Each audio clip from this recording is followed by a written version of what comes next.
De Samuel, chapitre 4. Lorsque le fils de Saül apprit qu'Abner était mort à Hébron, ses mains restèrent sans force, et tout Israël fut dans l'épouvante. Le fils de Saül avait 2 chefs de bande, dont l'un s'appelait Baana et l'autre Rékab.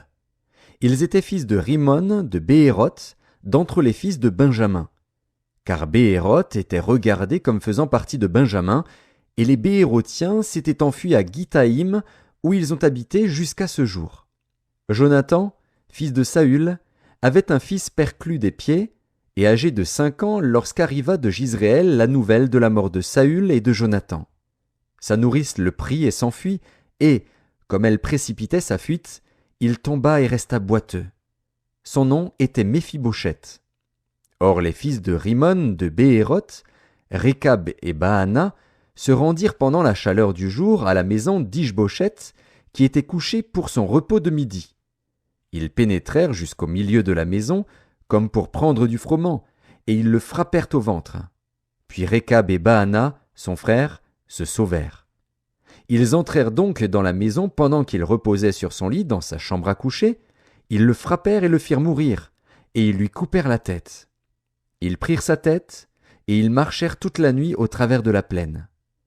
Ils apportèrent la tête d'Ish-Bosheth à David dans Hébron, et ils dirent au roi: « Voici la tête d'Ish-Bosheth, fils de Saül, ton ennemi, qui en voulait à ta vie. L'Éternel venge aujourd'hui le roi mon seigneur de Saül et de sa race. » David répondit à Rékab et à Baana, son frère, fils de Rimon de Béhéroth: « L'Éternel qui m'a délivré de tout péril est vivant. Celui qui est venu me dire: « Voici, Saül est mort, et qui croyait m'annoncer une bonne nouvelle, je l'ai fait saisir et tuer à Tsiklag pour lui donner le salaire de son message. Et quand des méchants ont assassiné un homme juste dans sa maison et sur sa couche, combien plus ne redemanderai-je pas son sang de vos mains et ne vous exterminerai-je pas de la terre ?» Et David ordonna à ses gens de les tuer. Ils leur coupèrent les mains et les pieds et les pendirent au bord de l'étang d'Hébron. Ils prirent ensuite la tête d'Ish-Bosheth et l'enterrèrent dans le sépulcre d'Abner à Hébron.